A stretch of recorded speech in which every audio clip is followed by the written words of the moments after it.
Welcome to Dr. Creepin's Dungeon. Weirdness is a subjective and multifaceted concept that refers to something that deviates from what is considered normal, typical, or expected in a particular context. It involves a sense of peculiarity, oddity, or unconventionality that may provoke surprise, curiosity, or even discomfort in some people, as we will see in tonight's 4 strange tales.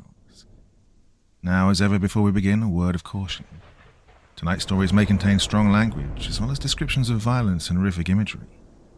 If that sounds like your kind of thing, then let's begin.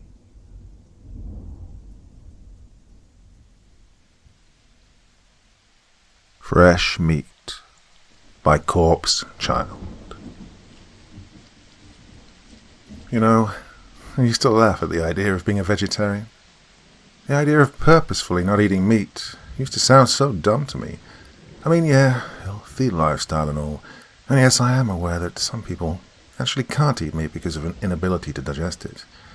But come on. How could you say no to a nice full rack of baby back ribs or a quarter-pounder New York-style steak, right? Well, guess the joke's on me now. After what happened, I can't think of any of that without wanting to puke. I'm going to put this out there now. If you're faint of heart or weak of stomach, do not read this. Let me also go ahead and say that no, I'm not talking about Mickey D's either. Say what you want about their food not being actual meat or whatever.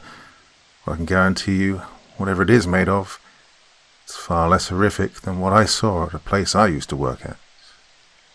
Mr. Pigsley's Diner, home of delicious meat, happy bellies, and having a snorting good time.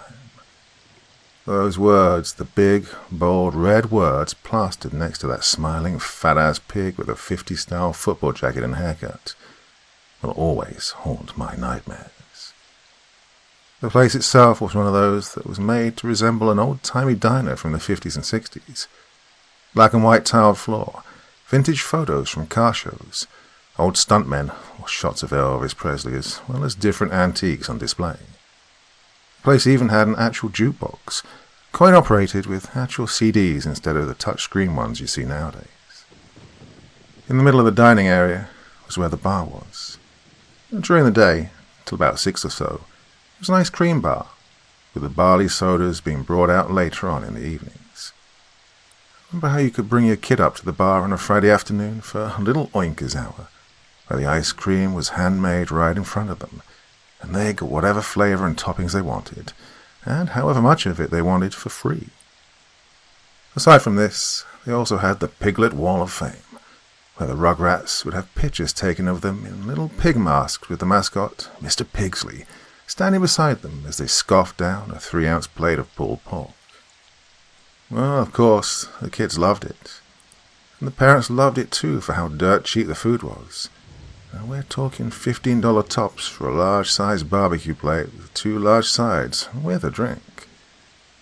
I say all of this to say that the place was very family-oriented, well, particularly when it came to bringing the kids. My family actually used to take me and my brother Andre when we were little kids, and, like I said, with all the other kids, we too had more than our fair share of our little oinker hours on Fridays to kick off the weekend, and had our pictures added to the Wall of Fame, which are all gone now, after what happened. Now, take that and fast forward to almost a year ago. I'm 21 and having just moved out of my parents' house with no degree or any other job experience, and I needed to have a way to make rent for my apartment. And you can imagine how difficult a decision it was for me to choose Mr. Pigsley's Diner as my go-to. I was hired almost on the spot, after I put in an application to be a cook. Well, the pay for the job I'd be doing admittedly wasn't quite as bad as I was expecting.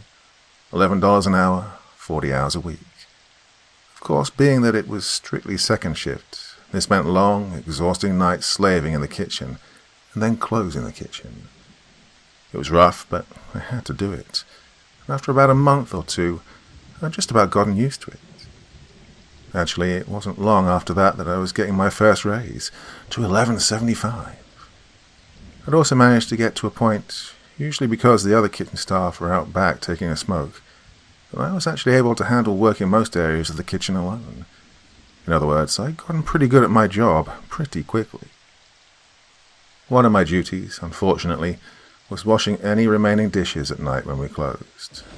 It sucked, mostly because of the fact that it was always the grill utensils and shit that I got stuck washing. You know, the shit that would be the dirtiest.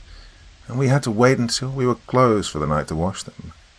Because of this, and because the shift manager, Trish, usually dragged her feet with her part, making sure everything is done right, as well as the fact that closing shifts only had 2 people around to shut the place down for the night, we weren't usually getting out of there until about 1 or 1:30 in the morning every night.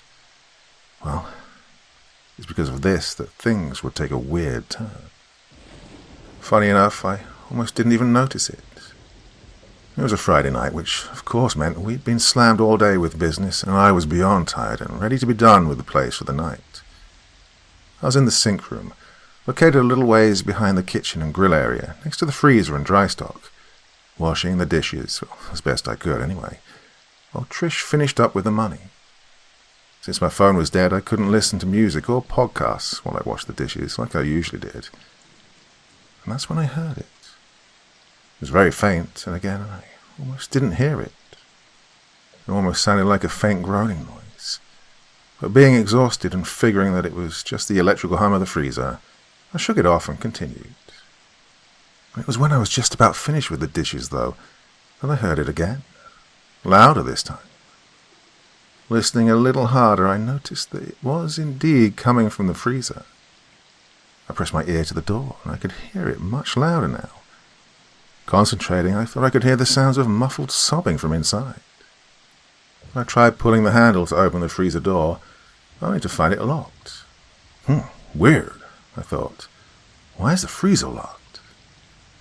I was never told before that the freezer was supposed to be locked at night.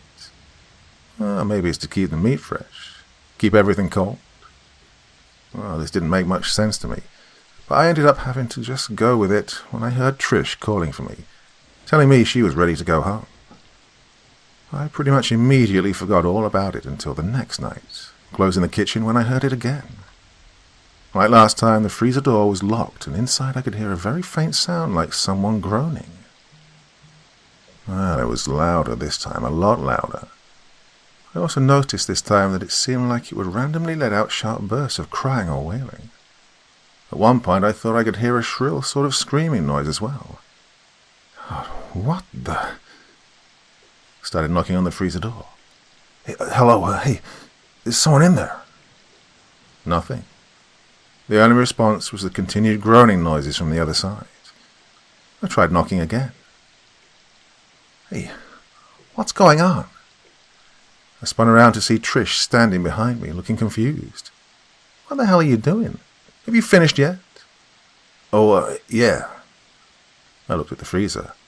Hey, is there any particular reason the freezer's locked? She cocked her eyebrow. What do you mean? I pulled the handle to demonstrate. Her eyes continued looking confused as she then tried to open it herself, with the same result. She said, resigning. That is weird. No, I don't know why the heck they'd have it like this. What's got you so worried about it, though? Well, I thought I could hear something, or somebody in there. What do you mean? She asked, looking even more confused now. I shrugged and chuckled nervously. I don't know, I just kept hearing these weird noises coming from in there. I pressed my ear to the door again, still hearing that faint groaning sound. Hey, do you hear it? Well, still looking skeptical, she then pressed her ear to the door. She stayed like this for a moment before shaking her head. Sounds the same it always has. At least, same as it has since I've been here. Well, this is an old place, though. The wiring in there must be on the fritz. You sure? I asked, cocking my own eyebrows in confusion. Because it sounds like someone's in there. Oh yeah, besides which, we can't get in anyways. Now, I don't know about you, but I kind of like to get out of here and go home before it's time to open the place back up. She held up her phone, reading almost 1:45 a.m. And with that, I gave one last look at the freezer before turning and following Trish. But that night, I couldn't shrug it off like I'd done before.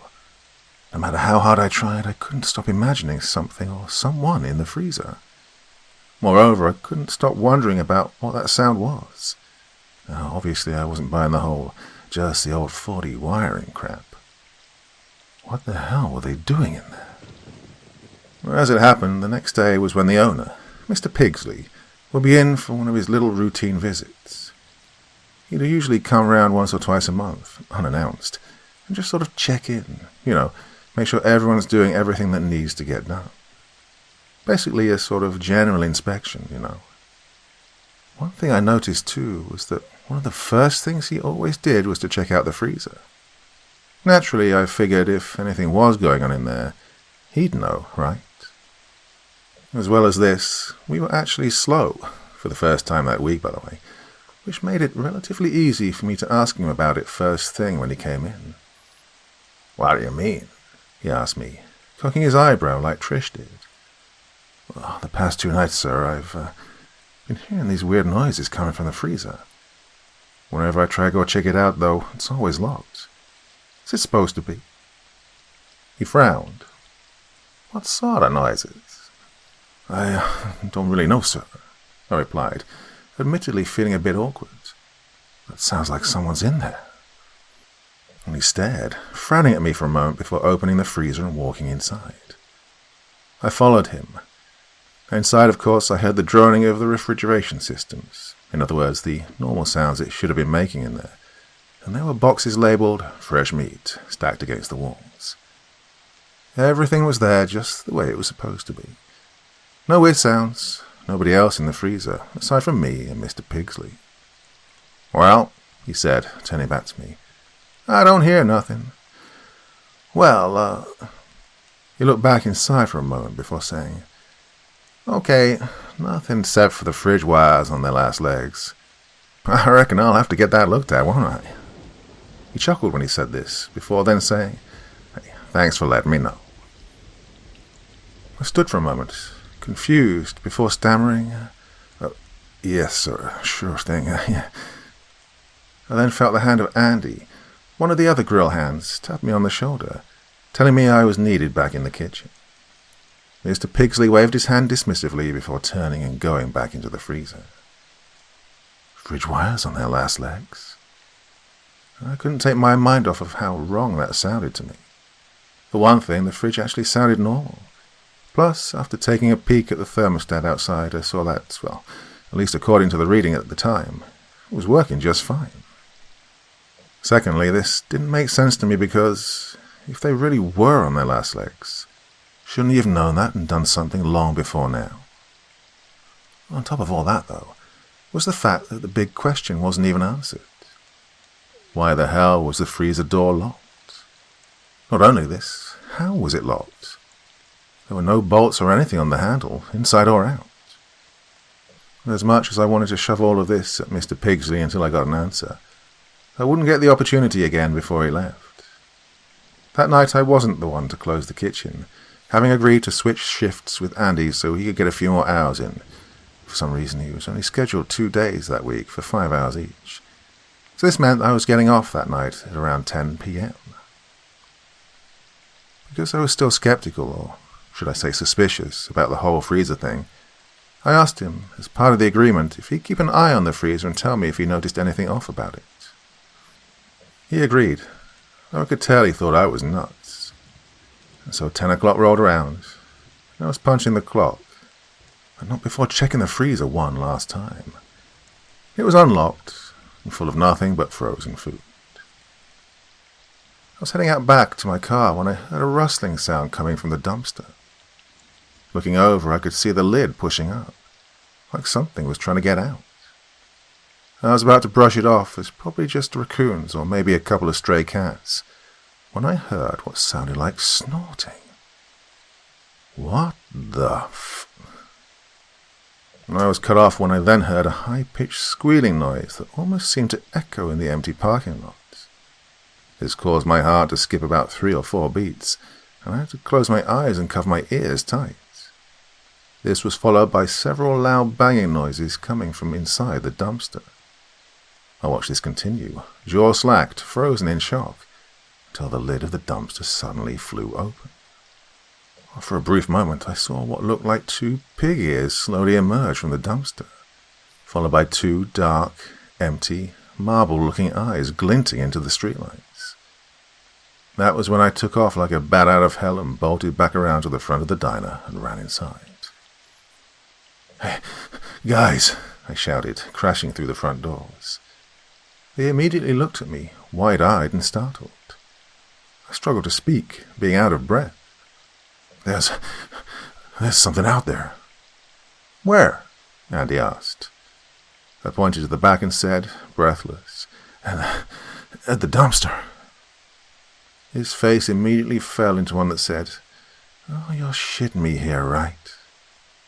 I caught my breath as Trish asked what it was exactly that I'd seen.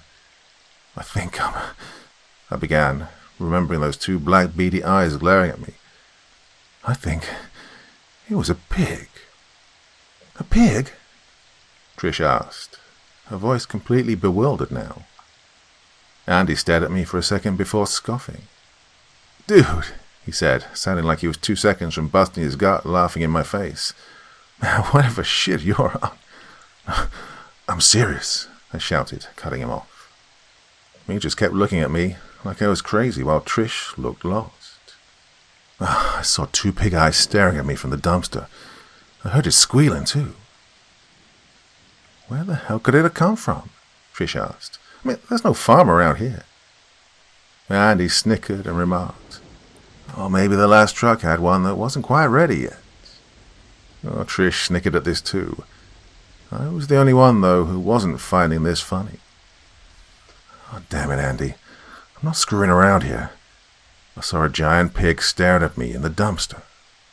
But he just snickered again. "Ah, it was a giant pig." He then made a surprised face and turned to Trish, saying, "Hear that, Trish? A mean old monster pig is going to get us, eh? Oh!" I curled my hand into a fist, clenching my teeth.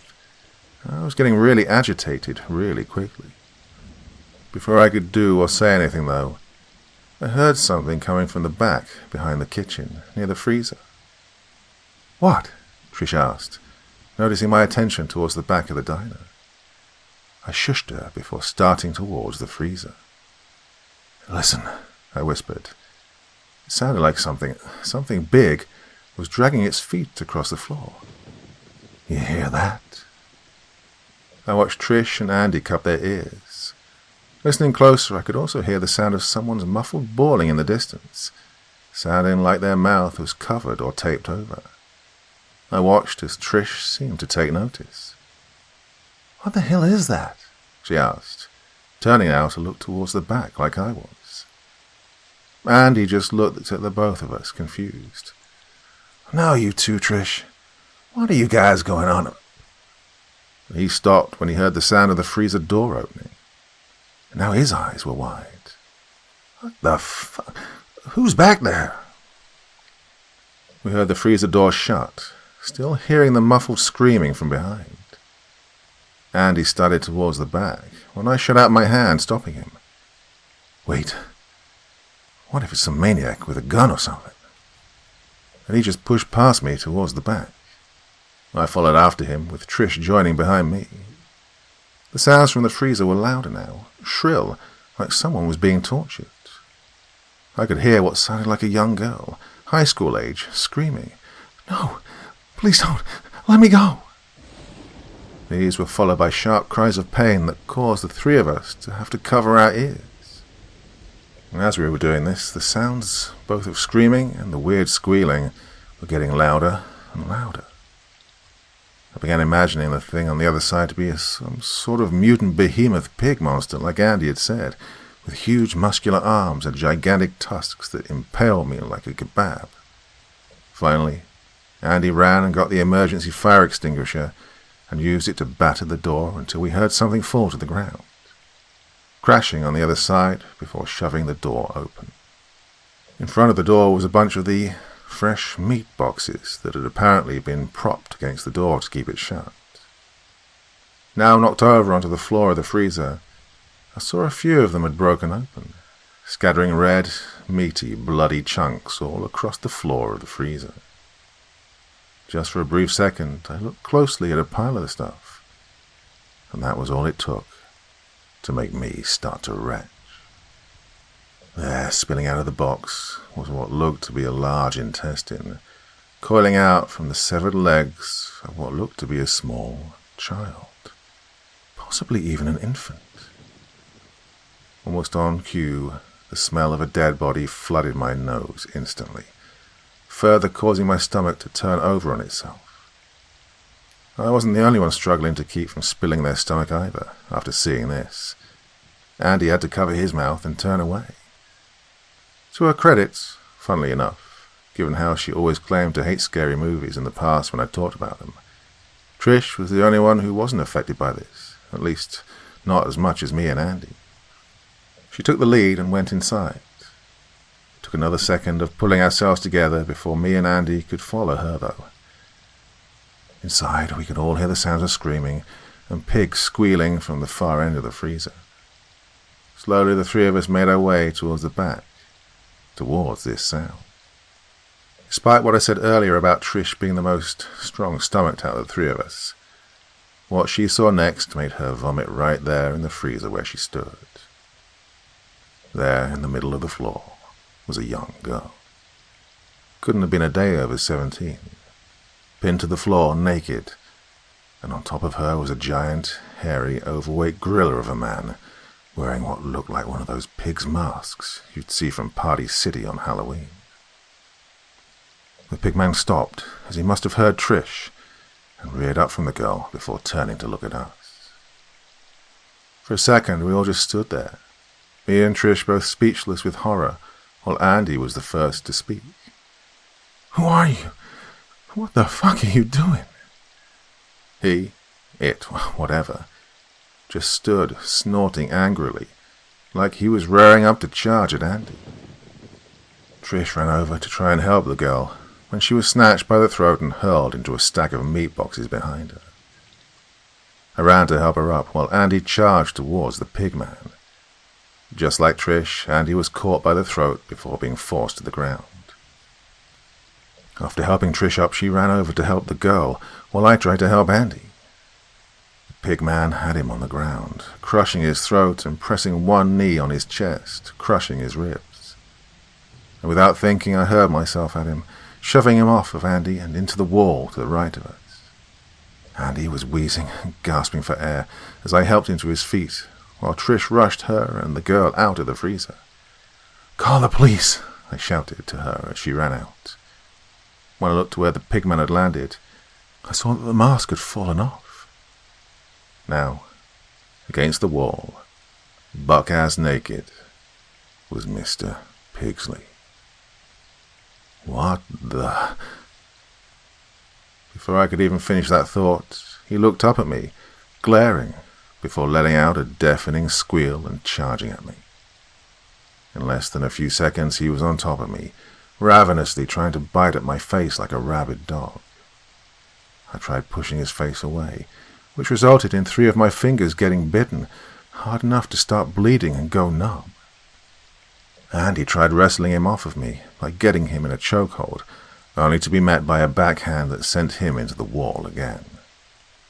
Now he was crushing my throat like he had been with Andy.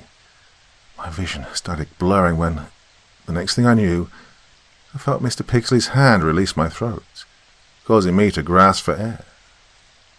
Mr. Pigsley was on the ground, staring up at the ceiling, dazed, with Andy holding one of the boxes that he'd used to bash him over the head with. "Hey, you okay?" he asked. Yeah, I groaned, pain still shooting through my hand. I could hear Mr. Pigsley groan as he stirred on the floor. I told Andy to stay there and make sure he didn't go anywhere, while I went to check up on Trish. Sure enough, Trish and the girl were out front, talking to a couple of police officers. I joined them and they asked me where he was. I led them back to the freezer where Mr. Pigsley was still writhing on the floor. The officers then took over, leading us back out to the front. By that time, the parking lot was filled with police cars and an ambulance. After having them checked out by the ambulance, the other officers escorted Andy, Trish, and the girl home while I was checked out for my hand. I actually had to be taken to the hospital for it to get stitches. I read a few days after that, upon looking into the contents of the freezer, the mutilated remains of infants, as well as several teenagers, had been found with evidence that they were being ground up and processed using the meat grinder next to the dry stock area in the back. Mr. Pigsley was arrested and tried for kidnapping, as they were unable to link him to any of the human remains at the time. He claimed, though, that he had absolutely no idea what was going on, that apparently he was at his house one moment and then lying naked in the freezer the next. In the end, he was sentenced to 3.5 years in a psychiatric facility. The diner was closed down and condemned after that, and a month later, it was cleared out and bulldozed. It's now serving as a vacant parking lot. I lost all contact with Trish and Andy, as well as anyone else from Mr. Pigsley's diner, soon after that night, and got a new job as a sales associate at a thrift store, where I work nowadays. Oh, the pay isn't as much, and the hours are long, sure, but my co-workers are pretty cool. Plus, at least I don't have to work around food anymore. Well, it was sometime last week that I was scrolling around online, just screwing around on my break at work, when I found old articles about local sightings of the Pigman. I clicked on them and read about multiple reports of people, namely teens and or small children, going missing in the dead of night in the town located just next to mine. Each time a few witnesses would claim to see a giant creature with the head of a pig and the body of a man lurking around. Of course, these were usually the tinfoil hat types making these claims, so it didn't surprise me that these claims weren't exactly taken seriously by authorities at the time. That said, they never found any suspects, nor were the missing persons ever found. But the worst part, the thing that's driven me now to have constant nightmares, was when I looked at the dates of the reports. They were all dated in the early 50s, right around the time that the diner had first opened its doors. All that time, I, as well as God knows how many others, had been eating children. What's even worse is that for almost a year, I was the one that had cooked it and served it to people. This is why I've decided 2 things. First, I will never work in another food establishment again. No exceptions. And the second is that I'm strictly a vegetarian. It was admittedly a bit hard at first. Like I said, how could you pass up a nice juicy prime rib? But any time I thought about meat of any kind, well, I can't help but remember what I saw in the freezer that night.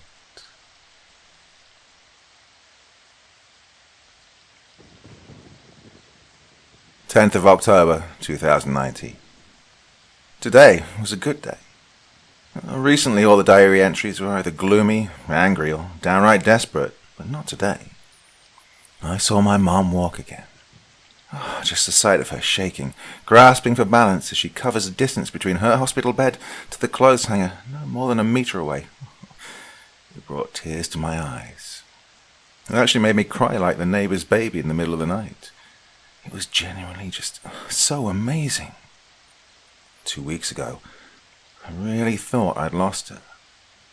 When she didn't pick up the phone the whole day, this thought that something bad had happened to her just crossed my mind. When this vicious, pulsating image of her dying out, whispering for help while reaching out for the phone that was ringing my name on the display just a few centimeters away, but impossibly out of range of her paralyzed hands. When all this was going on in the back of my mind, slowly materializing with every failed call. Every time I would press the green icon and the line would beep relentlessly, lifelessly, I would feel the rushing fear, the chill. As I was putting down my phone, the nightmare of her casket going down into the cold ground was gradually seeping into reality. First time I tried dialing her was at noon, during my lunch break. Maybe she was at the shop and didn't hear. 1 hour later, still nothing. Each and every subsequent try became incrementally closer to the previous one. By 20 to 3, the display read 11 failed calls, and I was properly scared. She was getting old, and I know, old people forget and oftentimes put their phones in places they can't hear them, but this is Mum. No, not her. So, I just stood up and left the office. Gary protested, but, fuck Gary. It seems I won't be seeing his stupid face much in the future anyway. I had to go. If I waited until 5, she'd be stuck in rush hour, and if not Mother, then I'd be the one having a heart attack. Thankfully, she lives close to my workplace. The trip is just 10 to 13 minutes in normal circumstances. Run 2 red lights and drive well over the limit, it becomes more like 4. I saw at least 2 cameras flash at me, but my wallet's ready. As I got into her building, everything was quiet. There were no ambulances, no worried neighbors. Even her best friend, old man-eater Lara, even she wasn't out there in the lobby, gossiping about how much my love life sucks. I think my misfortunes with Tina really amused her. Gave her some sort of sick kick. But, well, recently, I've been a fan of the F word, so F her too. I won't be hearing her breaking, screechy, and unbearably annoying voice after I go to China. I pressed the elevator button, but almost immediately realized it's ancient and slow, so instead I rushed up the stairs to the 4th floor. I flew up, and without as much as a breath, I sprinted directly to my mum's door, which was at the far end of the corridor. I slammed my hand on the bell, and then I started hammering on the door with my fist. "Mother!" I shouted, much like a madman, as I was hoping she opened the door with perplexed eyes and one of her trademark dishes sizzling in a pot she held in her hands, oblivious to the worry she'd made me experience. My own hand froze, mid-motion, as I focused my senses, flooding my ears with blood, hoping for a sign that indeed she was coming, that she was all right.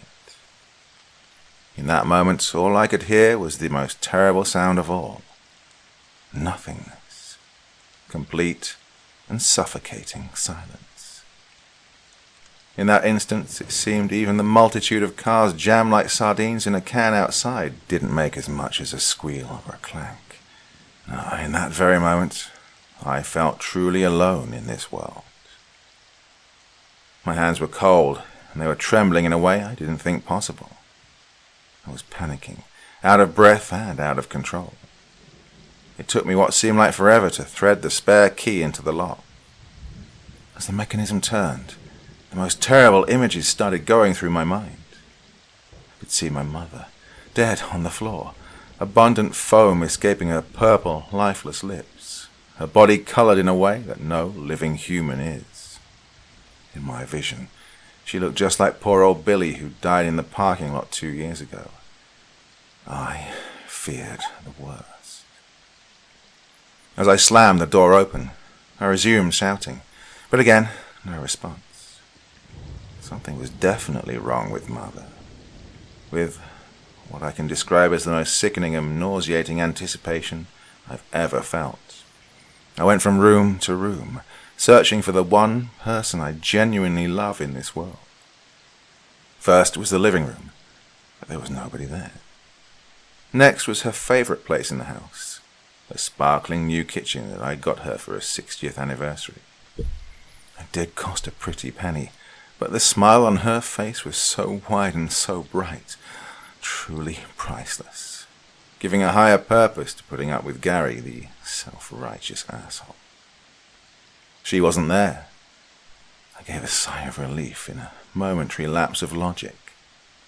She was somewhere in the apartment and I had to find her, to help her. Hoping it's not too late, I rushed towards the bedroom, passing by the door of the bathroom. It was this very same instance in time that my soul was ripped, cut to pieces by the sight my eyes had seen. My mother, She was there. Her head was resting on the floor and her body was half naked. Blue hue had spread throughout her skin. I collapsed, scrambling to make sense of what was there before me, facing, anticipating, putting my finger on her neck and feeling the faint, resonating pulse of her old, caring heart that had spent far too many beats in my name, for my sake. My whole being was sinking into a deep, endless hole as I reached out towards her. What if there was nothing? What if? That's the scariest thing about it at all. About death. What if this was it? No goodbyes, no time to settle what's left behind. When I die, I want to at least let people know that I was thinking about them in the end. What few words crossed my mind before all the words ceased to be, before I was no more. In that terrible moment of horrible expectations, I felt the one and only thing that could once more bring warmth back to the world. I felt her heart, barely beating through the coldness of her skin. Incredible relief, unfounded exultation.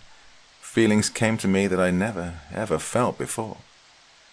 I hugged her, giving her some of my own body heat, careful not to push too hard and worsen any fracture she might have. Shaking myself, I called emergency and through tears explained to them the situation. I shouted that they needed to hurry. So many times the operator must still be hearing my voice in her nightmares. The ambulance came in what they claimed were a mere 6 minutes, but to me it felt like years. I recalled as I was a child and what me and Mum would do together. I remembered how happy she was when I held my master's degree in my hand. I really wanted her to stay with me. The paramedics arrived. They went through their checklists, and I understood nothing. Is she okay? What's going on? Is she okay? I kept on repeating like a broken radio stuck on the last bit of the cassette, hopelessly going in a loop. They didn't reply. They were too busy checking her vitals, administering a shot and putting her on a stretcher. I was getting desperate, confused and properly irritated. I was just about to snap when the more senior of the two paramedics turned to me and explained the situation. She's hypothermic, but that's likely because she fainted and spent around 2 hours in this state. The underlying cause of the seizure is currently unknown. There's evidence of trauma on her back, and her left hand might be broken. Again, this is most likely the result of the fall, but not the cause. We don't have the equipment here to tell you more. She needs to go to hospital ASAP. This was so unbelievable, and yet happening. I could well understand the words the doctor was saying, but he was so to the point, and talking about how my mother had broken her arm, as if it was such a matter-of-fact thing. I just didn't know what to say. I knew I would do whatever it would take to make her well again. What's the best place you can take her to? I inquired, knowing full well her insurance wouldn't cover anything besides the neighborhood clinic. Then again, I'm pretty sure she'd have better chance of surviving if we just let her stay on the floor, rather than taking her there. That would be St. Anna, he stated, without as much as a glint of hesitation in his eyes. Following that were 20 sleepless hours which I spent on a bench in the hospital, craving and only haphazardly receiving information about whatever was going on with Mom. As the new day dawned, so did a sliver of hope. The chief of the cardiology ward gracing me with his presence. He explained to me in layman's terms that her arteries were damaged and they had to insert stents in them to keep the blood flowing properly. This was all black magic to me, but I rejoiced at the part where he said she'd live and recover. I didn't manage to write a diary entry that day, and as Mum really seems to be doing well, I finally mustered the courage to write about the events that transpired. It all gives Black Friday a whole new meaning, honestly. fingers crossed, I think the worst part is over. So back to today. Gary was his usual self, that is, a cock. He isn't taking well the fact I got chosen to move to the new office in China, but senior staff deemed he was, I quote, irreplaceable. So yeah, you're stuck, buddy.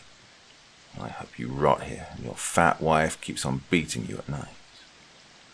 Oh, and speaking about wives, things with Tina are just unbearable at this point. We have arguments every day, even when we don't actually see each other. The whole move to Beijing literally takes all my time and attention, and after I'm done with it, well, then we just never see each other again, and maybe a divorce from a distance. Yeah, I know I'm a coward for thinking this, but I really don't want to deal with her right now. I still have to sell my car, get a truckload of papers prepared, and deposited all over town. Obviously my mum requires a lot of attention too. Not that I blame her or anything, just that it's all too much for me right now. I need a break. Hope they have nice places in China. I don't think I'll be getting the chance to even get a good night's sleep until I land there. Definitely not if Tina continues on screeching all the damn time. I make it a point to never come home before 10, just to avoid as much of her as possible. I had to spend more than an hour at a gas station today, but it beats coming back. Oh, I swear, I feel like she'll knife me in my sleep one of these nights. Just the way she looks at me, there's this intense hatred oozing out. I think she knows what I did. She must. There's not much I can do right now, though. Everything, all my documents, my PC and my bed are in the house we share, and she should be happy she'll get to keep it after I'm gone. That's enough, right? I mean, I'm not saying I'm a gentleman or whatever, but at the end of the day, our relationship is over, and she gets a house for bearing with my sorry ass. People settle for less. Anyway, I'm dead tired. This'll be it for today. Oh, I hope tomorrow goes by fast. 11th of October, 2019. So, something funny happened. As today was Friday, I had to go to the Higher Education Degree Administration because it turns out they have a 10-day period to process requests. So, well, if I'm to fly to Asia the week after next, I really had to make sure my diploma would be verified by then. I go there. As usual, there's this sizable queue, and having no choice whatsoever, I take my place at the back. Little by little, we move like rats in a lab. The white light on the ceiling buzzes monotonously, much like 100 bees slowly banging their bodies into the glass, dying out in a noisy mess. Step, and then another. But not for long, as the lady at the desk stands up to take a break, the second one within the hour. I notice the very intrusive smell of sweat coming from this guy 3 people in front of me. It makes the air heavy and elusive. I think how much I hate people like him, people who not only have the indecency to skip a bath, but at the same time are arrogant enough to stand in the queue, in my queue. God. Judging by the balding top of his head, he was probably well in his 40s, most likely married. Well, his wife must be happy he won't ever cheat on her. Even a donkey would run away from that stench. My annoyance soon grew into repulsion, and then into scorn. My hands curled into fists. My mind was filled with ideas, images of me doing things to that guy. Things I dare not say. My breath became heavier. I started to tremble. I was excited, and then I was light. My vision failed me, my legs no longer having the strength to prop my body up, and I succumbed to an unexpected, nauseating fall. Someone caught me on the way down, barely able to prevent my head from hitting the floor. I could hear their voices, the distant yet raucous chanting of the men and women in the hall. Some of them were worried. But I felt, well, most of them were just annoyed. Nobody wanted to deal with a dying man on top of this damn cube. Well, I wasn't really dying. Why did I write that? Whatever. I guess the chronic lack of sleep is starting to take its toll. I could hear Tina murmur something in the middle of the night yesterday. It woke me up, and afterwards I just couldn't will myself back to sleep. I think I'll try the couch tonight. She's giving me those looks right now anyway. I'll just ignore her. She never understood why I write a diary anyway. Hey, if you want to reflect on what you do each day, how come you haven't killed yourself yet? She just said this out of the frickin' blue. You know what, Tina? I just can't be bothered at this point. I feel sick and tired out of my mind. So I'm just going to sleep, and hopefully this time around, I won't wake up when you're trying to give me the creeps. 12th of October, 2019. Today was Saturday, and so I could spend some quality time with Mother. The doctor said she's recovering like a young girl, and she certainly looked it. We managed to stroll through the hospital park, and man, she got better at walking than she used to be. Or perhaps I just got worse. At some point, though, she said something weird. Son, you should take it a bit easier. I know I caused you a ton of worries, but still, nothing's more important than your own health. No mother wants to bury their own boy. What? I exclaimed, surprised by how unexpectedly grim my mother's words were. I mean, look at this huge strand of white hair coming down the side of your head. You must be under a lot of stress, no? Morbid chills ran down my spine. For the love of God, I swear something strange was going on. I'm barely 30 yet. I know I haven't been taking the best care of myself, but I did comb my hair before going out. Well, perhaps a couple of white hairs here and there, but a strand? No, that was impossible. My ears got deaf with the rushing adrenaline. Mum was speaking words, but none of them were reaching me. I had to find my way to a mirror. What she was saying couldn't be true, but I also wanted to pretend like nothing was happening. Not so long ago, her life was hanging by a thread. I just couldn't trouble her. Sure enough, she proposed we rest on a bench, and I was happy to oblige. I offered I go buy us something from the nearest coffee shop and left her there. I rushed, running to the shop where I hoped I'd find a toilet, one that was bound to have a mirror on the wall.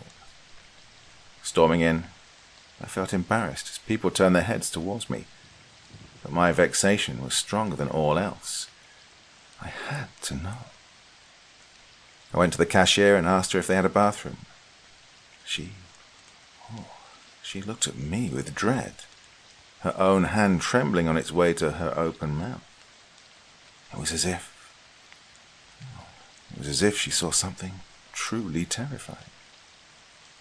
Oh, what is going on with me? No words escaped her petrified expression, but still, she signed with her quivering eyes towards the right. I wasted no moments. I really had to know. I had to see the extent of the damage. I felt this disgusting metallic taste in my mouth as I opened the door. For an instant, I presumed my cardiovascular system had given up and my blood was gushing all out on the inside. Now, the mirror within sight, each and every breath felt harder, heavier. I had to look, but I was afraid because I knew something was off. Something was really wrong with me. I was sweating profusely. My vision was blurry. I was confused, not knowing what sensation to attribute to the fright and what to the ailment that had befallen me. I gathered my courage and my strength, and I looked. Oh, the man in front of me. It just couldn't be me. It wasn't a strand that was white. My whole hair had lost its colour, as if I'd bleached it. Even my hairdo, it wasn't what I remembered it to be. I looked so old. And my eyes, they were red, deep crimson red, dripping with sanguine tears and fear. I ran out, not caring or able to think about what the people in the cafe considered me to be. In fact, I hoped they saw me as a lunatic, a madman, because, well, then I'd be fine. Yeah, I'd drink up my meds, stay tucked inside the no-hands jacket, and emerge out of it a sane, healthy man. But if they saw what I saw, then I just don't know. I tremble at the thought. It terrorizes me ever since. I raced towards Mother, a jumbled mess of thoughts and words spinning in my head, vertigo ransacking my afflicted mind. What was I to tell her? What explanation could I provide for the way I looked when I knew nothing myself? I'd paced no more than 20 meters when I heard this bone-rattling crack coming out of my right knee. Debilitating pain and terror followed soon, clenching and grasping at my very core. No, I couldn't let her see me. I had to somehow manage to find my way back to the car.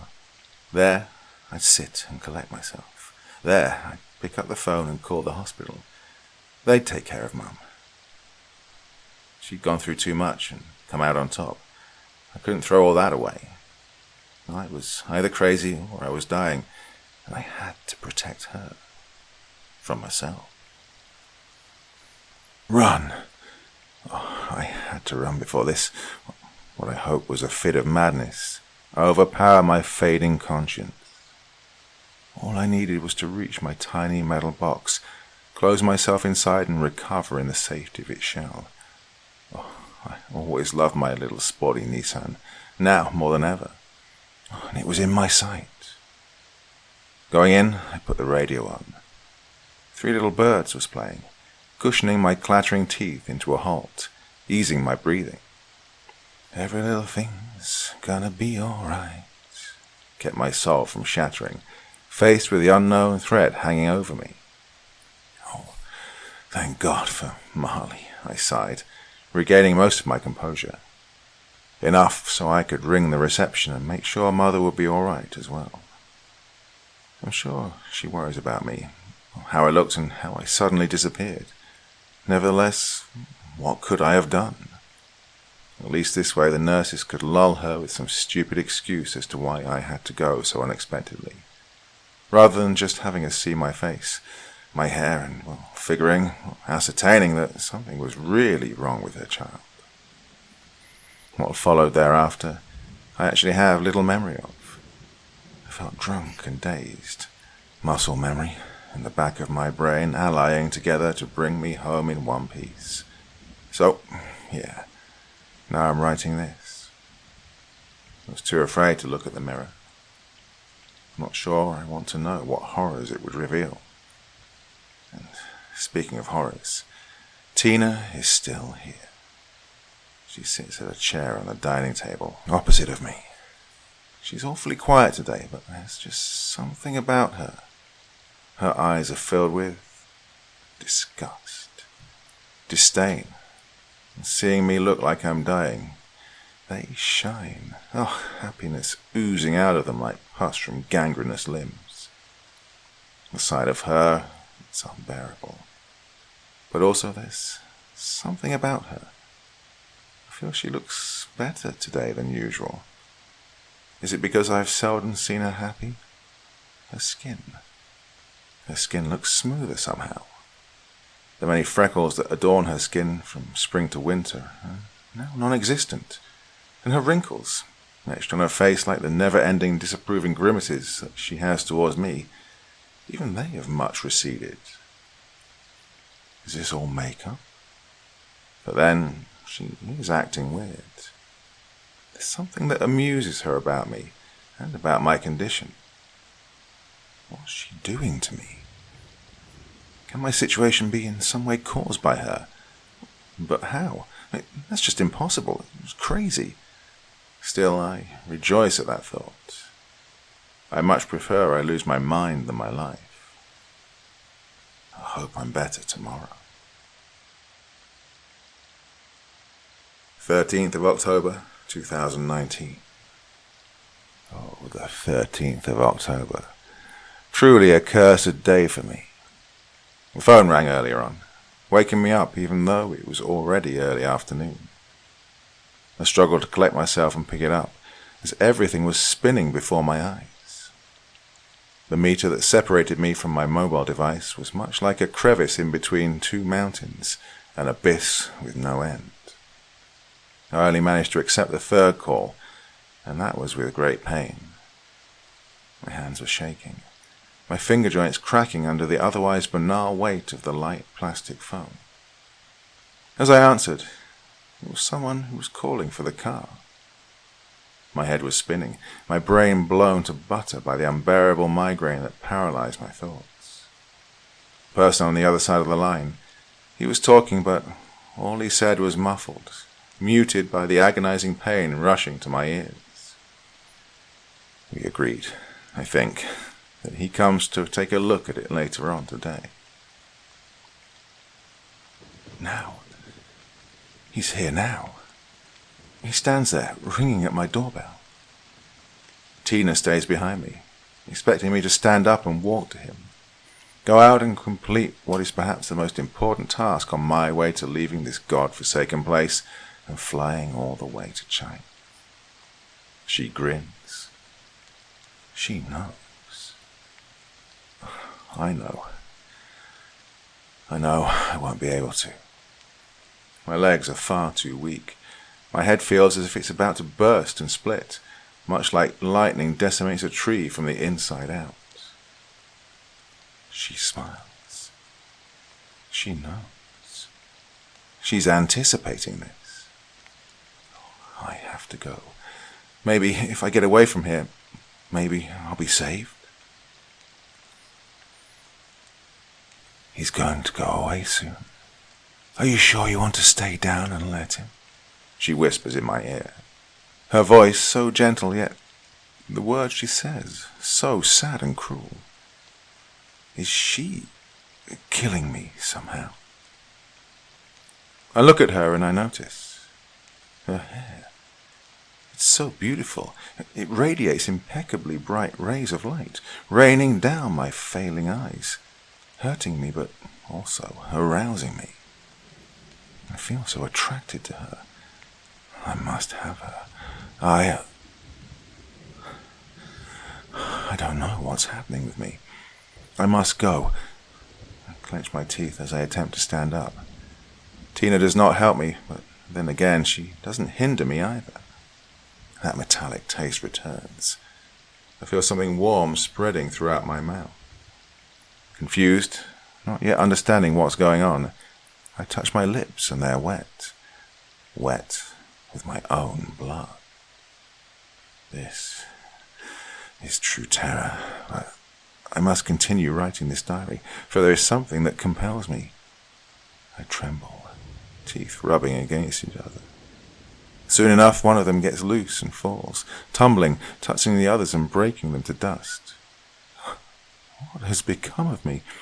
I am so tired. I feel like I should sleep. 14th of October, 2019. It's Monday today. I have to go to work. But I just can't. I just vomited. It was all stomach acid, blood and lymph and all my teeth, what's left of it. I cannot talk. My body feels incredibly weak and brittle, as if bones were made of paper and muscle is nothing but mud bleached and put together by marrow and glue. And the pain. It's far too strong to move or even think. As I'm writing this, I lose my fingernails one by one, leaving bloody traces on my laptop keyboard. Why am I even doing this? Why am I dying? Tina is here. She's put one of her gorgeous summer dresses on. Her legs. I don't remember them ever being this long and silky. My eyes can't help but be drawn to her curves, my heart pulsating with the very movement of the scarce fabric covering her silhouette. She sports high heels, making her tower above me, casting down a shadow of both insane beauty and deep hatred. Oh, I really want her. She sits next to me. My chest is shaking, the exaltation pressing piercing pain out of each and every inch of my skin. My dear Sam. She runs her hand through my hair. You know you mean the world to me, don't you? I trace the hundreds of hairs fluttering in the air, dancing their last tango with the draft at home. I feel the sharp coldness on my scalp, now bald and dry. However, I feel calm. I have my wonderful Tina with me. I am going to die a happy man. No, please, just let me live. Oh, sweetheart, you know that just won't do. 17th of October, 2019. I could not make a diary entry yesterday, the day before. All my fingers broke. I struggled to breathe. I think this is the end. But I am happy, for I have Tina here with me. She's getting more and more beautiful with each passing day. I so crave her. And I so hate her. It seems a demon lurks in that angelic body of hers. And she is wearing nothing but lingerie today. She tempts me. Her body is tanned and toned to cruel perfection. Her figure more feminine and exciting than any other woman who ever walked the world. I want her so much. If I could, the things I would do to her, but I can't. It hurts. Everything. I just wish I could sleep with her one last time. Before I fall asleep one last time. 19th of October, 2019. Please, if you read this, make sure you don't look at my beautiful Tina. She is all mine. I am all hers. Make sure you close your eyes and be swift when you kill her.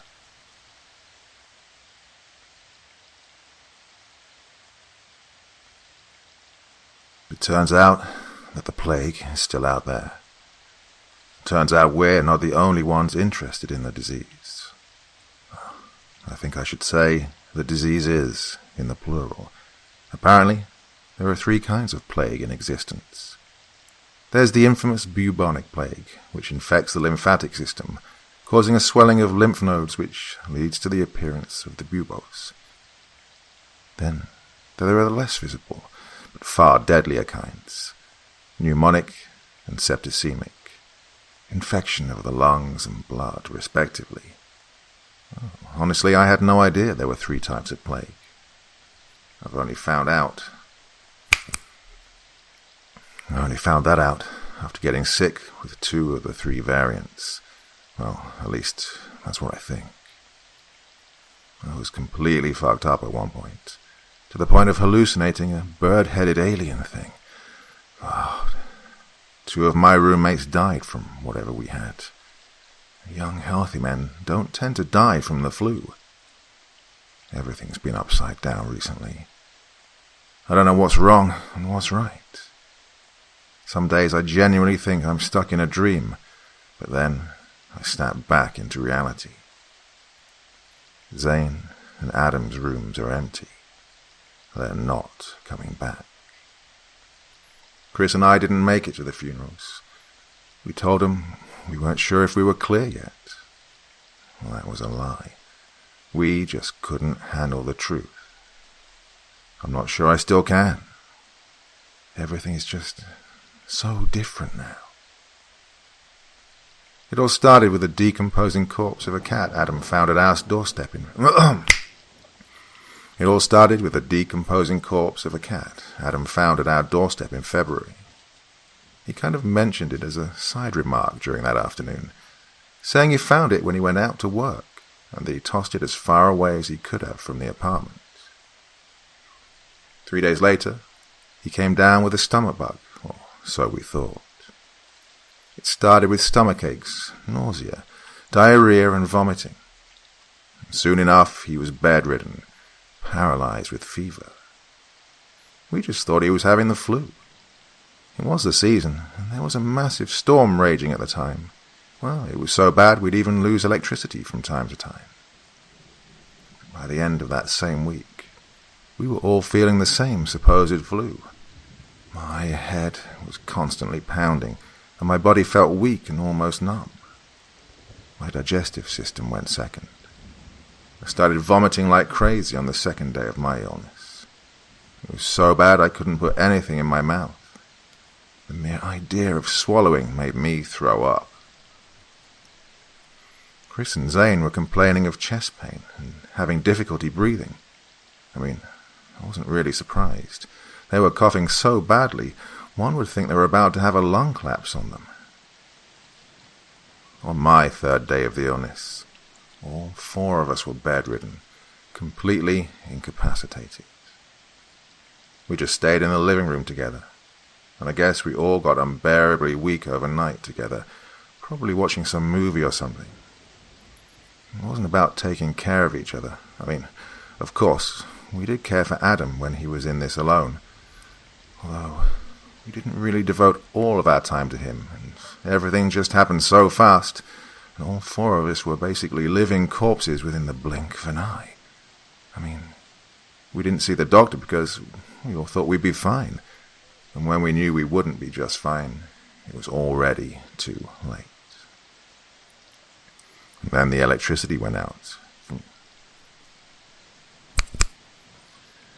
And then the electricity went out of the window due to the crazy storm outside. I remember jokingly complaining about being kicked out, since it seemed like none of us would be able to make any money anytime soon. We all found it so hilarious, we laughed until our entire bodies hurt. Not that much aversion was needed to get there. I kept making jokes and fooling around during my waking hours because I was genuinely scared. I'd never felt so hurt and weak before. Never felt so worn out. Hell, I'd never been this sick up to this point. Not to mention how I was losing feeling in my legs from time to time, and how my feet were all bruised up from, nothing really. I didn't tell the other guys about this. I didn't want them worrying. They were worn out enough already. 6 days into my illness, I couldn't really walk anymore. I just woke up that day, not even feeling my legs. The other guys were still asleep, so I tried my best not to scream like a little child. I couldn't even feel my freaking legs. I smacked at my thighs a few times, but nothing. I felt almost nothing. My legs registered nothing. My fist felt as if I'd been beating on a punching bag. I nudged my feet, but they wouldn't move. I had to shift my legs manually off my bed in order to try and stand up. I couldn't get myself to stand up straight. Once I pulled myself up to my feet, I felt dizzy and my legs felt like they were made of paper, so I immediately sat back down. That's when the pain from my wrists came knocking at my mind's door. I feared the worst. The idea that I'd managed to break my arms flooded my mind. I felt my heart race like crazy for a moment. I slowly lifted my hands up and noticed how my wrists were only red and blue. It was only bruising. Only bruising, I thought. I threw myself back down to my bed and immediately felt nauseous again. It was the worst nausea ever. I felt like something was making its way up my esophagus, even though I hadn't eaten properly in a while. So I just threw up. It stung so bad, and my stomach felt like I'd swallowed nails. Everything burned and stabbed inside. I felt like I had a bomb filled with shrapnel in my guts. Obviously, the noise woke everyone up. I didn't pay attention to anything, because I was in so much pain. My whole body was becoming numb with pain. I felt something run down from my nose and onto my lips. I remember running my hand across my face and looking at it. There was blood on my hand. Blood was running across my lips. And then everything started spinning as if I was on a roller coaster. I felt so lightheaded I couldn't even form words in my head. I felt as if I was floating for a few moments, and then I came crashing down hard. My chest seized up as if I was being crushed under a bed of pure concrete. I coughed and coughed and coughed. My throat went up in flames. I know Chris, who was faring the best out of all of us, was screaming something. At least, I think he was screaming. No clue what he was screaming, though. I kind of blocked everything out involuntarily. I was simply focused on getting that coughing fit out of my system. My chest was on fire. My throat was on fire. I felt something sticky coming out of my mouth with each passing cough. It was thicker than sputum. I didn't even think about it at the time. Everything just kind of went grey on me, and I passed out as the screams of my body trailed off into nothingness. I had a million dreams about being operated on by someone. I wouldn't call that a doctor. I mean, he was cutting me up and stuff, but it never hurt or anything. It's like I was just floating above my bed, and this person, this thing, I don't know, it was drawing my blood in a few of those dreams. I don't even know.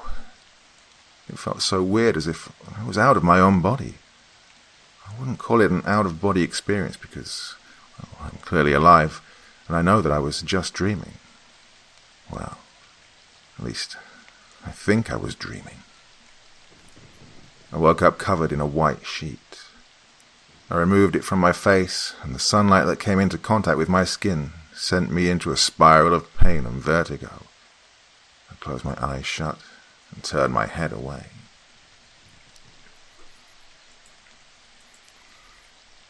I was trying to make sense of what was going on.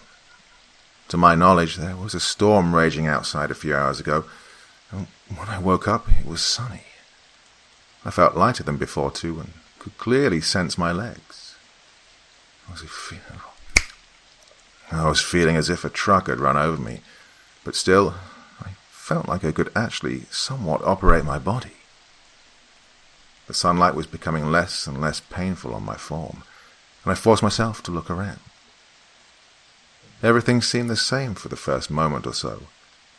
Then I noticed 2 white body bags laying where I remember Zane and Adam being when I passed out. What the fuck? I murmured to myself, sitting up as morbid thoughts flooded my mind. A monotone, sort of robotic voice cracked from behind me. It said something weird, in Russian, I think. Oh, I know what Russian sounds like, but this wasn't it. The sound freaked me out. I was wondering all these crazy things. My heartbeat rose so quickly I felt lightheaded again. I was feeling myself slip out of it once more. And the voice spoke once again, in a heavily accented English. "Oh, you awake? Good." I forced myself to turn around as slowly as I could to see this BDSM-looking person, thing, with a bird mask on it. It looked like a plague doctor from the movies, but with a bunch of belts all around it. "You had plague. I'm sorry." The thing spoke again. "What?" I managed to blurt out. I was genuinely convinced it was the angel of death for a moment. "You sick? Very." The creature pointed its finger at me. "I fix," it continued. "What the hell are you talking about?" I said with some confidence in my words, as my breathing became shallower and my heartbeat fastened, making my whole body tense up. The thing lowered its head and poked at something on one of its wrists. "Ah, there," he proclaimed with confidence. "Now, my translator's working properly.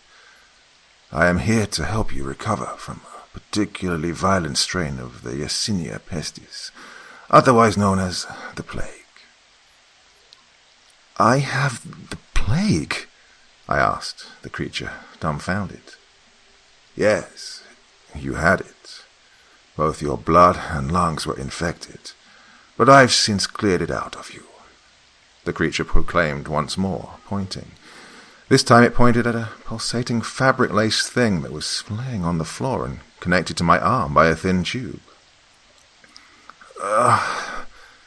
I rubbed my eyes as my headache began subsiding slowly. "What are you?" "I am a doctor. I came here to help you get rid of this bane before it kills you and spreads elsewhere. It seemed to me like you don't have a cure for this condition. My people have suffered greatly from it." It went on and on. "We've been driven to the brink of infection by this bane. It was too late by the time we discovered a cure, and now there are not many of us left. Please trust my intentions. I only want to spare your kind the suffering that I had to endure." "What?" I mumbled. I was too weak to comprehend what it was saying to me.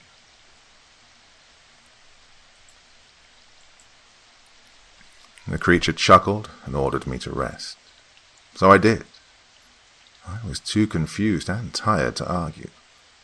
I even considered this being part of my fever dreams, but then I noticed he was doing something to Chris.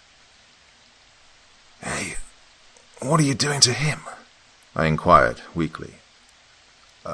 Replacing his bioplasma. What's the word? Blood.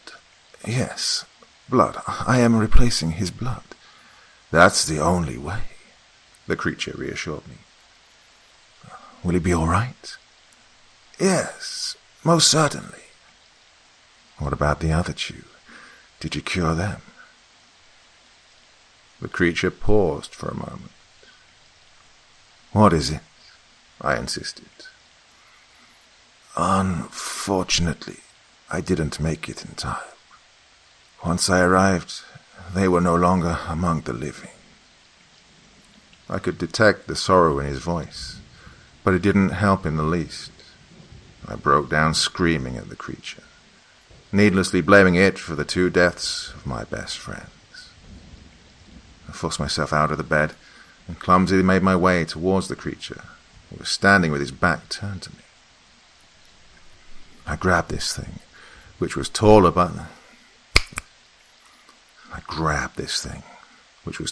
about a whole... Okay, this time. I grabbed this thing, which was taller than me by about a whole head, and tried to turn it to face me, demanding from it to fix my diseased friends. It kept on insisting that it couldn't. I didn't let up, and an argument ensued. The thing finally yielded. "Fine, there are your friends," he remarked as he made some sort of movement with his fingers. The sound of thrashing came out from both of my body. The sound of thrashing came out from both of the body bags. I turned around to see the body bags being torn apart from the inside. My heartbeat skyrocketed as I was watching the madness in front of me unfold. A blackened arm tore through one of the body bags. Another followed suit, and a blackened, bloated face sprung out of the body bag.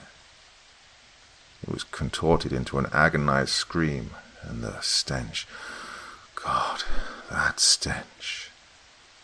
I stood there, frozen in shock until my knees buckled and I fell into a puddle of dried-up blood and bile.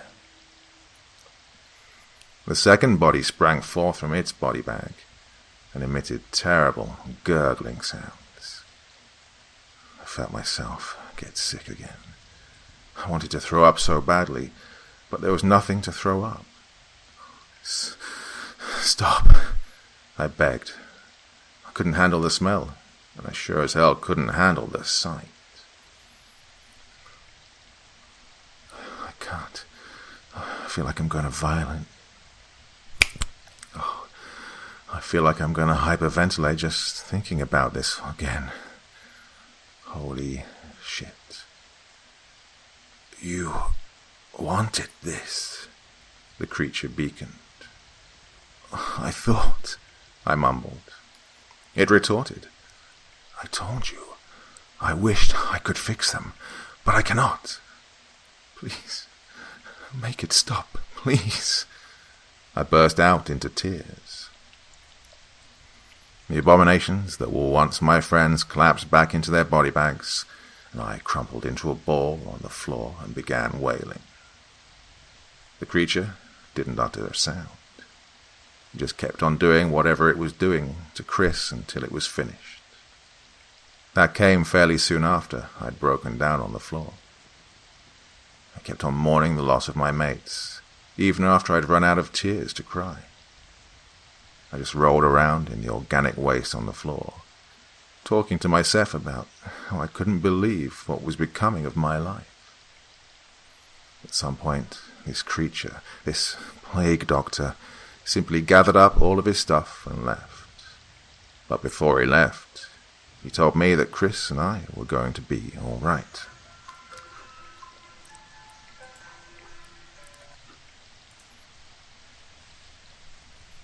I couldn't help but laugh at his attempt to calm me down, and then he just left. I'll be honest here. I'm not entirely sure if what I'd seen there was real or just some sickness-related hallucination, like I've mentioned before. So, it turns out I've been asleep for about 2 months. Once that thing left, I turned on the TV to find out it was April. Another thing I found out after the plague doctor left and took the corpses of my friends with him is that they were decomposing before he arrived. I found the disgusting decomposition marks all over the mattresses they'd been lying on.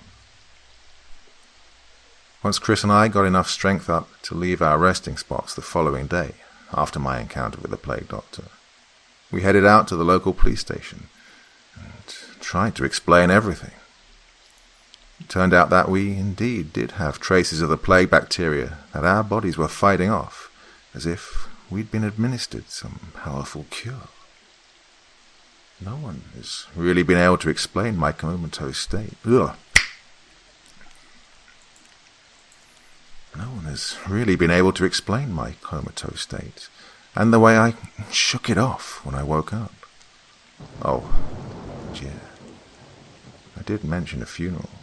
Well, after 3 weeks of searching, the police located the bodies of Zane Garnham and Adam Siniski in a forest clearing not far out of town, surrounded by a bunch of dead animals. And they were all radioactive as fuck. Boom.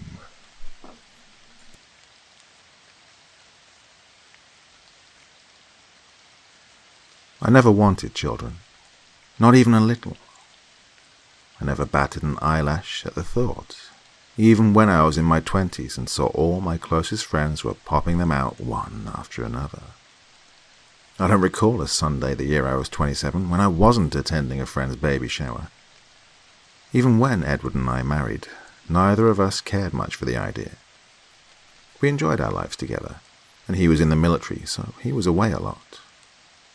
The hours and days we spent together were precious, and at the time I couldn't even fathom spending time changing diapers or cleaning up after another in that capacity. I'd often watch my friends with their babies and think how lucky I was that I didn't have to worry about any of that. No babysitters required was the lifestyle I lived, and I enjoyed it. Edward felt the same way, and because, he was away for months on end, his most recent stint being in Afghanistan. It was hard being away from him, and adding the stress of children on top of all that was more than I could handle. Then, it happened. The phone call every military wife dreads. Edward was riding in a truck with 2 other men when they hit a tripwire, and the vehicle he was in exploded, blowing he and his comrades to bits. There wasn't even enough of him for a funeral. It's funny how one moment we're alive, and then we're just pieces of flesh strung about like feathers in the wind. Gets you thinking about how precious life really is, and how short. After he died, I went through a long grieving process. I had to take leave from my job in sales to learn how to live my life without him forever. When he was stationed somewhere, it was easy because I always knew he'd be back, but knowing he would never return was sharp, like a knife in your heart. A few years passed, and I began dating again, but it was never fun for me. I subconsciously compared every man to Edward. It wasn't on purpose by any means. It was just that they were all too tall, too thin, too stupid, too un-Edward. I took a break from dating, and 3 years after my Edward died, I woke up in a panic at 3 a.m. in the morning. I stood in front of my bathroom mirror, looking at myself. I still had the dark hair and hazel eyes that had drawn Edward to me in the first place. "You have an aura of mystery, and it was hard to escape you," he once said to me. I looked at the pale ghost in front of the mirror and wondered where the pretty girl from that tiny town in England had gone to. She had hopes and dreams, and would spend her weekends in London visiting museums with punk rock hair shaved on one side. Now, she was a sad sack, staring at herself in the mirror, popping another pill just to get some chemically induced rest. What had I to show for my life? What had Edward to show for it? What would be my legacy here on this planet? That's when I realized, with a crushing blow to my ego, that I desired children. The wanting need became hard to break free from once I knew it was what I wanted. I just turned 36 on my last birthday. I was older, for sure. But why now? Why hadn't the desire hit me when Edward was still here and I was in my roaring 20s? Tears fell from my face as I thought about it. My time to conceive would be limited due to my age, so if I were to wait around much longer, my chances would be next to 0. I made my decision to go about conception the traditional way. I started to date again, only this time I used my skills in marketing to market myself in a way that would attract as many suitors as possible. I started with online dating instead of getting introduced to mutual acquaintances my friends knew. The first man that took me on a date was Nigel. He was a funny man with a small business near Lowestoft. I was attracted to him immediately and felt at once like he and I could get serious rather fast. We went on 2 more dates following our first encounter, but on the 3rd date, just as we were finishing up our dinner, where you think you'll be making eggs and serving them naked with mimosas, well, he says the most awful thing. "You know, before we go any further, I want you to know that I'm a sexual offender. It isn't what it sounds like. I was 26 and she was 15 at the time. I thought she was older. She certainly looked it, but she lied to me because, well, she was lying to her roommate. She was working at a bar and had run away from home. We were dating for a while, but then her mum saw her on the street with me, and the next thing I know, she's living at home again with her parents, and I'm in jail trying to put together the pieces. God, you had to be joking, I thought to myself. I bid him good night and promptly deleted his telephone number from my contact list and blocked him for good measure. The bad online dating didn't stop there, and more ridiculous encounters followed suit until I just gave up and decided to go the non-traditional method and try artificial insemination. It wasn't ideal, but man or no man, I wanted a child. Once I completed a series of tests, such as blood, fertility, and tissue samples, I was given the green light to move forward. I made my appointment on a Tuesday at a clinic, and as I sat in front of the doctor, he eyed me up and down before finally speaking. "You don't smoke?" "No." "You are under 40? "Yes." The doctor seemed very serious as he looked over his charts, and then began to go over the test results once again. After about 3 separate IVF trials, I was provided a pregnancy test and learned that I was not pregnant. I was disappointed, and now being the 3rd time, I was going to be responsible to pay for additional treatments not already part of my medical plan. This could get expensive, and as I sat on the train headed home for the city, I looked out of the window thinking of Edward and how much I missed him right now. Just then, as fate would have it, I happened to be scrolling through my Facebook newsfeed when a clinical research advertisement popped up. Having trouble conceiving? Or have you already been through painful IVF therapies? Call this number and you may be a candidate for a paying clinical research trial. I nearly jumped out of my seat, and when I got off the train, I went straight home and called the number. I spoke to a nice woman who set me up an appointment to meet with a research assistant at Dulce Laboratories. I'd never heard of it, but I arrived on time and I sat in the small waiting room. It was a posh little office with white floors and glass walls. On the secretary's desk was an enormous purple orchid. She was very pretty and dressed in very nice clothing. I could tell they must have been Gucci because I owned the knockoff version of the very same blouse. I was nervous and could feel my hands sweating as I fumbled around and bit my nails. The secretary got a phone call on her tiny headset and then smiled at me. "Dr. Renee will see you now." She took me to an office at the far end of a long hallway that smelled like bleach, and then, when I went in, I faced a short, friendly woman with a large smile on her round face. "Hi, I'm Dr. Renee Randall. Please, won't you sit down?" "It's a pleasure to meet you, Jacqueline." "Likewise," I said, smiling at the short, dark-haired doctor who could be my savior. "Tell me about yourself, Jacqueline." "Well, I'm 36, widowed going on 3 years now. I've been through IVF therapies in the past and they didn't work." "What made you decide to contact us?" "Hope, I guess. I was hoping you could help me. After all, what do I have to lose?" She smiled, nodding, and then handed me a form to fill out. "Everything will be kept anonymous because this is a trial, so your name will not be listed in the research, only the results of the trial. We'll need to complete a background check, blood and tissue tests, obviously, as well as fertility testing. One other thing that we need you to consent to is that psychiatric evaluations will also be required throughout. We will require a letter of recommendation by someone close to you.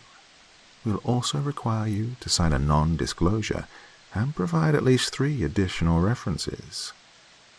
Once all of these requirements have been met, we'll take your information to our board and make a decision on whether or not you will be one of our participants. Oh, we also screen the donors to ensure they are disease-free."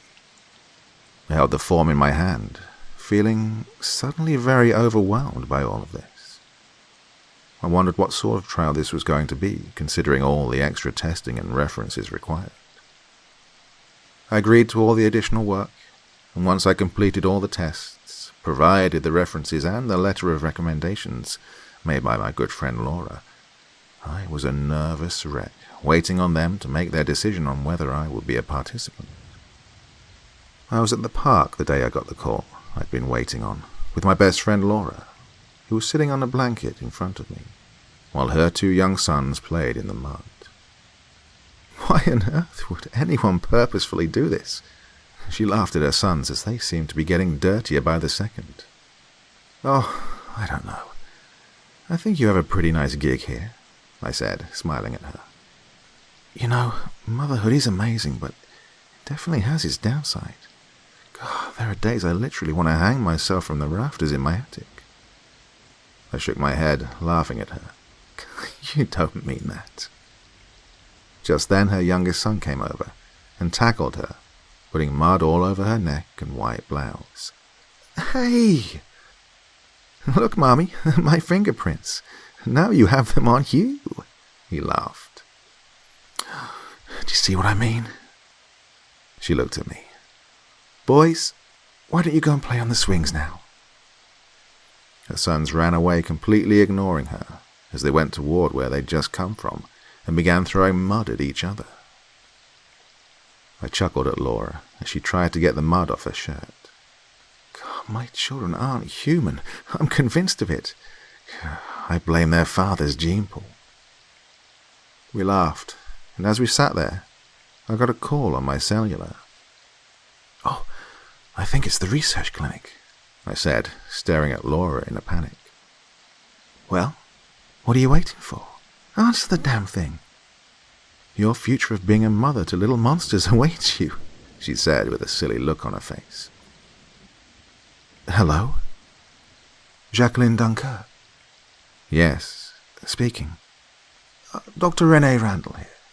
I just wanted to let you know that you've been selected to participate in the fertility trial. Oh my God! Oh, that's wonderful news! Laura looked at me and put her arm around me, joining in my excitement.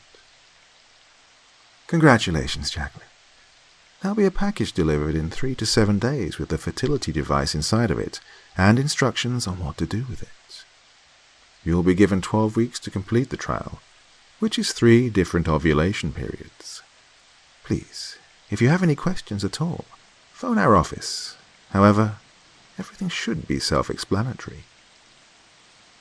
I got off the phone with Dr. Randall and looked at Laura as tears fell down my face. I was so excited, and Laura matched my own excitement with hers as she hugged me.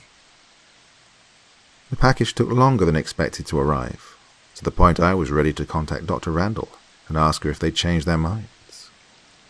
Laura was over having tea with me the afternoon the delivery came. There was no warning, just a loud knock at my door that startled me, and it caused me to almost drop my cup of tea that I was holding. Laura and I both looked at one another, and I went to the front door to see who it was. I opened the door to a young man wearing black sunglasses, so you could barely see his face. Mom, are you Jacqueline Dunkirk? Yes. Oh, please sign here. I signed for the package, and then the man who had the large crate on a dolly wheeled it past both myself and Laura. We looked at one another as the man bid us goodbye and walked out my front door and got into a large black delivery truck with tinted windows so you couldn't see inside. I shut the door and then looked at the large crate, which was a bit taller than my icebox. "Ooh, is that your package?" asked Laura. I went over to the box, and on the side it had a red marking that said, "Product of Dulce Laboratories Worldwide."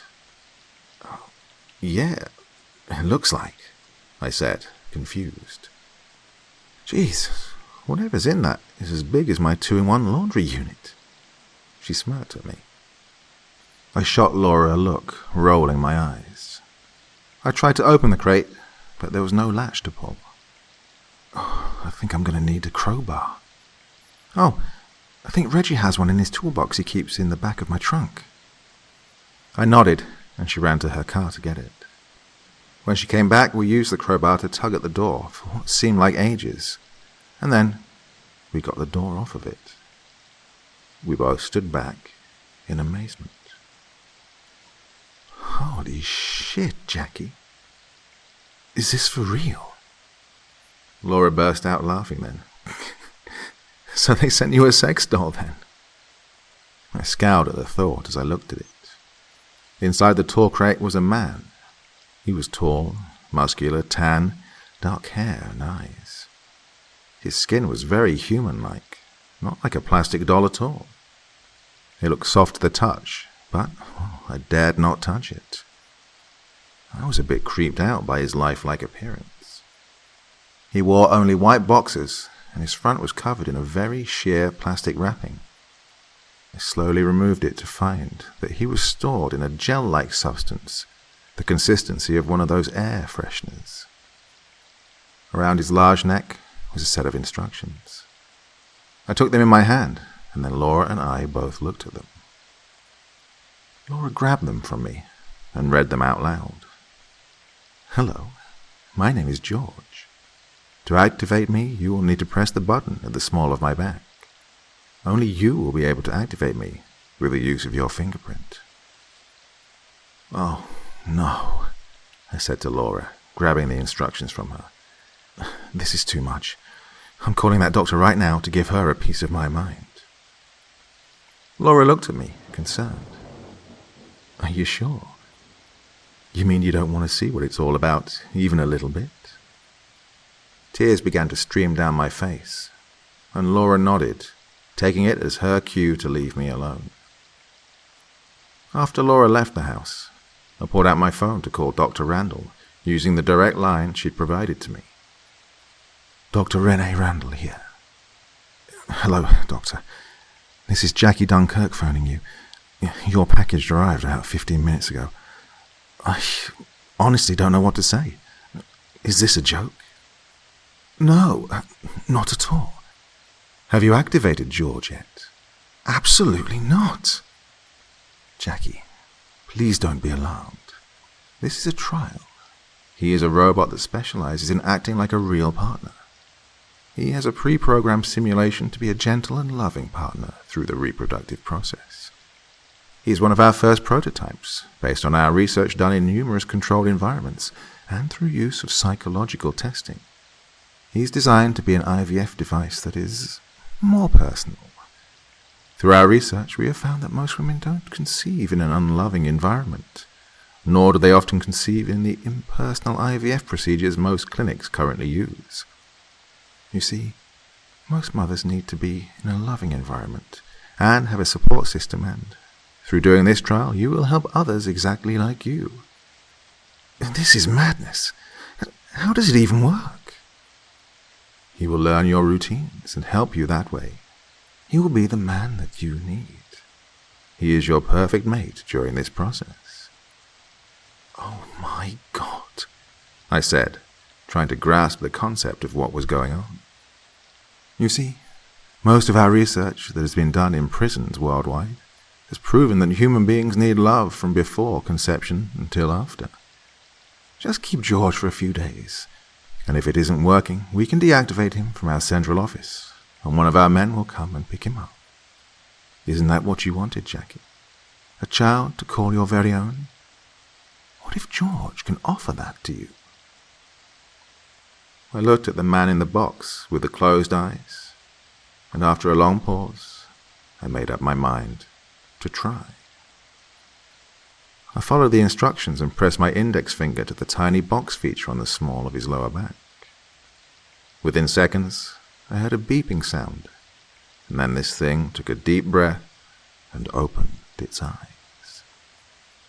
I backed away from it, and he stared at me intently for a second, blinked twice, then smiled a friendly little smile at me. Hello, Jackie. I'm George. It's very nice to meet you. His voice was deep, but soft and unthreatening. I stood watching him, waiting for him to do something, and then he moved to bend over and detach a wire that was wrapped around his ankle. He stepped out of the tall crate and walked over to me and held out his large hand. I just looked up at him and couldn't say anything. I just stood in shock. Please don't be afraid. I can tell your pulse is raised and your brow is sweating. Perhaps you could use a drink. He eyes the room, and without having ever been to my home before, he walked towards my liquor cabinet and opened it. He poured me a drink in a glass and added ice to it from my freezer. He handed it to me, smiling, and I began to laugh uncontrollably. You're in shock. Here, drink up. I took a sip, and my hand shook, and then I chugged the remaining whiskey. He took the glass from me and laughed. He actually laughed, as though he were a human being. I looked up at him, and I had to admit, even to myself, well, he was gorgeous. He was tall and protective looking, yet there was something about his dark brown eyes. They were warm, almost lifelike. I couldn't explain. They glistened with a reddish hue and appeared thoughtful. I found myself slowly relaxing around him and found that he caught on very quickly to my routine. When I went to work, he had my coffee ready at exactly the time I needed it. My clothes were pressed and hung, and my house was spotless. He was my very own robot maid service. Days passed, and nothing happened between us that would make you ever think that his entire purpose of being created was to help me create human life. We played chess, and I got used to him. It was nice to have someone around after being alone for the last 3 years. Then, one evening, I'd just come home from work when it happened. George was waiting by the front door, watching me intently as he opened it for me. Hello, George. You're looking a bit serious, I joked, considering, well, he was a robot. It is time. Time for what? I was genuinely confused. For me to help you conceive a child. Your body told me this morning you were nearing ovulation. Your temperature is raised as well. We only have a short window of opportunity. Won't you join me in the bedroom? I felt like I was going to faint. George, I think perhaps I need to fully prepare for this. I understand, but it's already been 2 weeks, and you only get 3 trials with me. I was genuinely nervous, and found myself stumbling over my words. I need a moment to think. Perhaps you could use a drink. He smiled at me. That too, I said, looking at him. Why don't you just relax? Do you like music? Love it. Just then my Alexa began to play soft jazz music on a volume not too loud or too soft. He had a drink in his hand faster than I could comprehend him preparing it. Would you like to dance? Perhaps we could move to the music a bit so you can get used to touching me. I took a swig of my drink and a deep breath. He moved the hair from my face, tucking it behind my ears, and then gently placed his left hand around my hips, and in his right hand he took my own hand and began to slowly dance.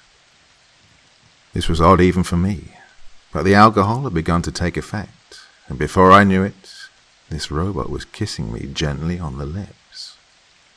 Somewhere between dancing and his kissing me, it happened. I won't lie and say it wasn't good. It was outstanding.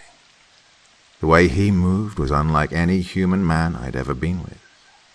He was sweet, attentive, and romantic. The way he looked at me was like I was the most beautiful woman in the entire universe. The next morning, I awoke feeling awkward in my nakedness. I sat up in bed because I found that George was staring at me with a sort of gentle smile on his face. You look embarrassed. Please don't be. Jackie, you are beautiful. Ah, there, he said it. Damn him. It was like he could read my mind. How did you know when to arrive? I asked, awkwardly. I'm prepared to hold off until you arrive, and then I do. Yes, but you arrived and already had... you have sperm ready for me. How does that work? Temperature controlled. It is stored up in me for up to 3 months, frozen for the most part, until you begin to ovulate, and then it begins to thaw. I hope I'm not making light of what is a very beautiful thing, creating life. No, I was just curious. It's also incredibly weird to me. Yes, I can see how you would think so. Would you like me to run you a bath? I nodded, and then he prepared my bathwater. It wasn't too hot, not too cold, just perfect, like everything else he did for me. It was, in a sense, too good to be true. Laura called later that day to see how I was holding up. I don't know how to describe it, I told her. He sounds like every woman's fantasy. Hey, want to do lunch later today? I agreed, and Laura met me in the late afternoon. When she got to the door, George opened it before I could, and he stood there looking at her. Can't describe the look on his face, but it was as though he were reading her. Hello, I'm George. Yeah, and I'm the Queen, Laura said, dismissive of him, and walked over to me. Ooh, he's creepy, isn't he? I rolled my eyes at her, and I noticed George was only eyeing Laura. Are you sure you should go now? I detect you'll be ovulating again in a few hours. Laura looked at me and looked back at George. Oh, bugger off. She's going with me. I looked at George as Laura pulled me with her out of the door. George looked at me like a puppy dog, but I noticed something in his eyes when he looked at Laura. Could it be jealousy? Surely not. He was simply protective, the way Dr. Randall had said he was supposed to be. The lunch I had with Laura went on longer than I thought, and then it turned into dinner and a few glasses of wine. I knew I shouldn't, but I needed a break from all the baby-making business. When I arrived home, all the lights were off in my house, and at first I began to feel frightened that something was wrong. However, when I opened the door, George had lit candles and was standing in the kitchen with a plate of shrimp cocktail and a sweet smile on his face. I thought you might be hungry. Did you eat with Laura while you were out? I sighed and shook my head. Ooh, the shrimp looks delicious. How did you learn to cook and prepare drinks and meals? I'm programmed to know a little bit of everything. I smiled, and he came over to me and kissed my cheek. Once again, I found myself in his strong arms, pretending I was unaware he was only a computer on 2 legs. The weeks rolled by, and while the first trial didn't go the way I'd hoped, there was still hope after our last encounter. I was sitting in my kitchen having a glass of water and some toast, when George came in wearing a sweet smile. I have amazing news. The trial is over, and you are pregnant. I looked at him, puzzled for a moment, and then he walked over to me and pricked my finger. I've been able to detect the chemical change in your body, and with this tiny blood sample, I'll test it to be sure. But you are exactly 3 weeks along. I stood up, with tears in my eyes. Are you sure? I'm required to send over the test to Dr. Randall for her review, but I am positive. I was overcome with a joy I'd never experienced before. The last few weeks seemed to fly by, as George, per requirement, remained to help me until he was required to go. It was the last week he would be with me, when I noticed a change in George. He seemed a bit sad, and to be honest, I was feeling rather sad at losing him. I don't want to go, Jackie. I don't really want you to go either, George. I rather like having you here. Perhaps we could see if I could stay on longer. I thought about it for a moment, and I welcomed the idea. Being alone when you have a child is bad enough. But if George could stay on and help me during the first few months, that would be even better. I went to see Dr. Randall the next day, so I could ask for an extension. No, I'm afraid that isn't possible. Why does he have to go so soon? 12 weeks is all he was programmed for, Jackie. He must be sent back the way he came, not a moment before or a moment after. Someone will be around next Tuesday to pick him up. Dr. Randall was stern about it, and her decision was unwavering. I didn't want George to go. I broke the news to him when I arrived home, but he wasn't very happy about it. I don't have to go. Not if you don't answer the door. I looked at George and smiled empathetically. She said you're only programmed for 12 weeks. But I learned from you, Jackie. I nodded in agreement, and he put his arms around me, holding on to me. It was hard to forget he wasn't a human being in moments like this. He was so soft, so real. Tuesday came, and just like Dr. Randall said, someone came to my house and expected George to be in a nice box just the way he came. To be honest, it felt wrong keeping poor George in a box. We stood by the door watching to ensure the man left. The man hesitated and then walked away, and off he drove in his all-black delivery truck. George high-fived me, and we had a good laugh. That night George danced with me, and we held each other while I fell asleep on his chest. The next morning, I awoke expecting George to be in the room next to me. I got out of bed and walked into the kitchen, but there was no sign of him. When I looked around the house, that's when I saw it. Laura was laying in my backyard. Blood covered my lawn, and the look on George's face was like nothing I'd ever seen. I knew with every fiber of my being she was dead.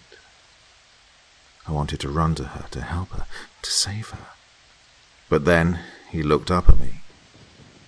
He noticed I was there, and he saw the terror on my face, and smiled at me as though he were trying to comfort me. Jackie, she came here this morning, and she wasn't very nice to me when I told her I was staying. She called me a stupid robot, and I tried to tell her I love you. She wouldn't listen to reason, so I showed her. I showed her and her smart mouth good, didn't I?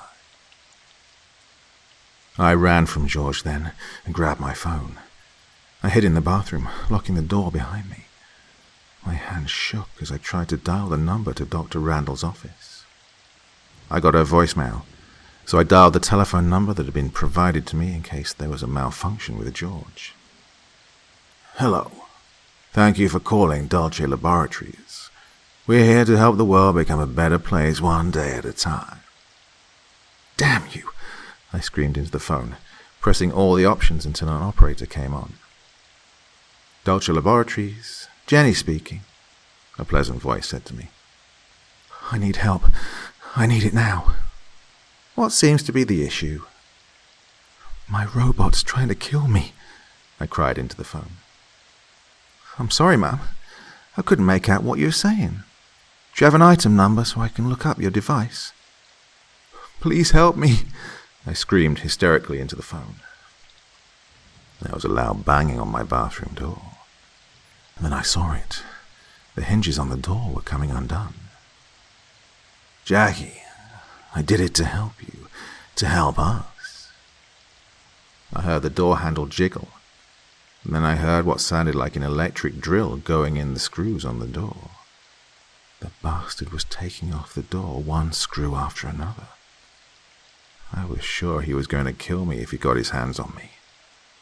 My hands shook as I dialed the police, my hands shaking as I pressed the buttons. 9, then 9.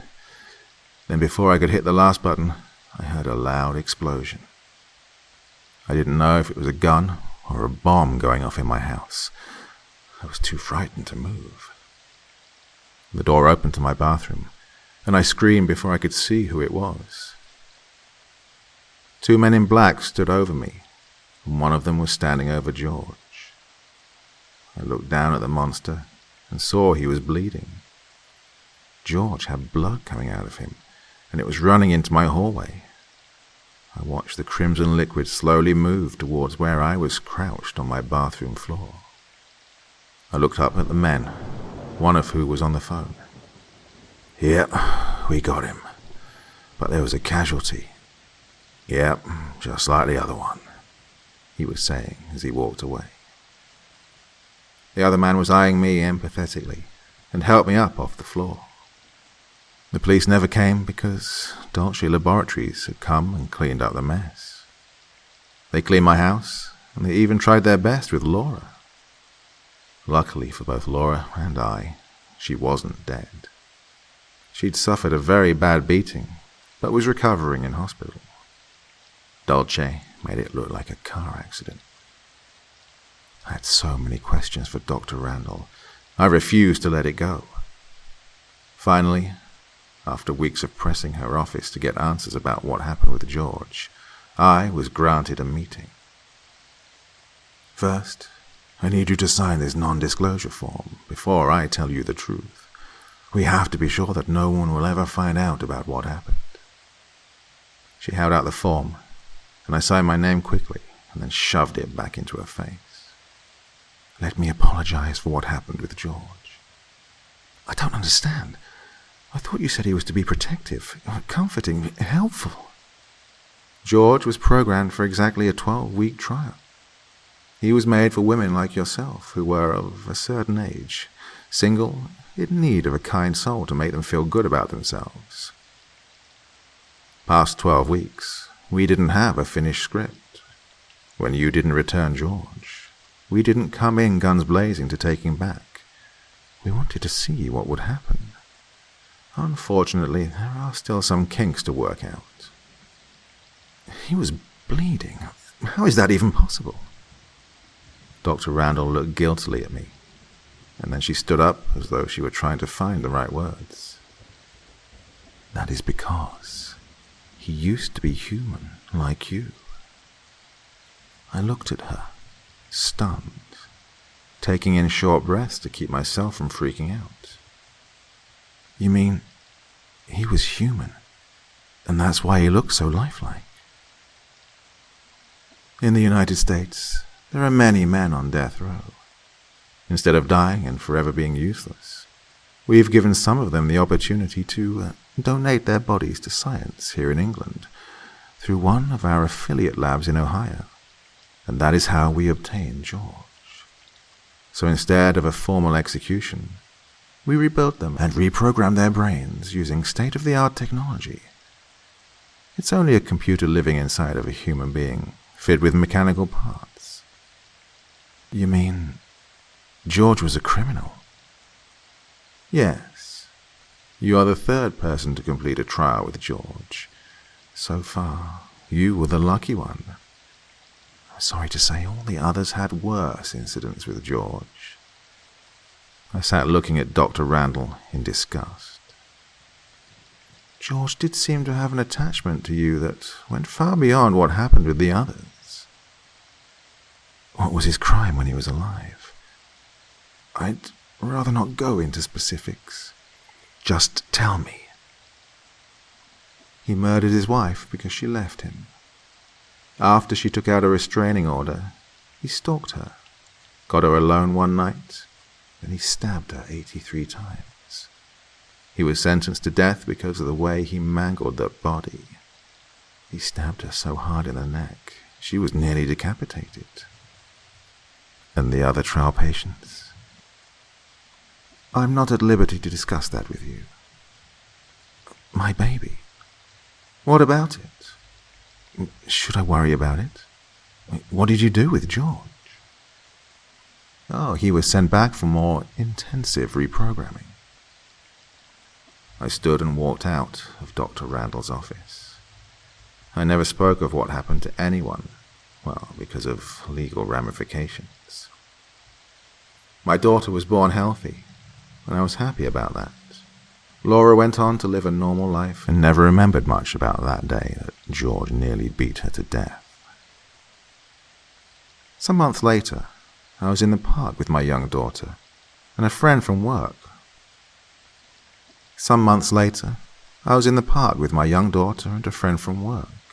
When I saw a man with a young woman. He was holding her hand, and then, when he stood up, he turned to look at me, still smiling. I sat, feeling terrorized, as the young man approached me and my friend. The young woman was oblivious, as I had once been. There stood George, standing over me, looking at my daughter. "Oh, she is quite lovely, isn't she?" he asked the young woman with him, and she nodded. "How old?" asked the young woman, smiling. 6 months, I said, barely able to get the words out. And they walked away, and I hoped that he had indeed forgotten me. I stood up to go, and my friend and I had to pass them on the way out of the park. George looked at me, smiling as we went. "It was really great seeing you again, Jackie."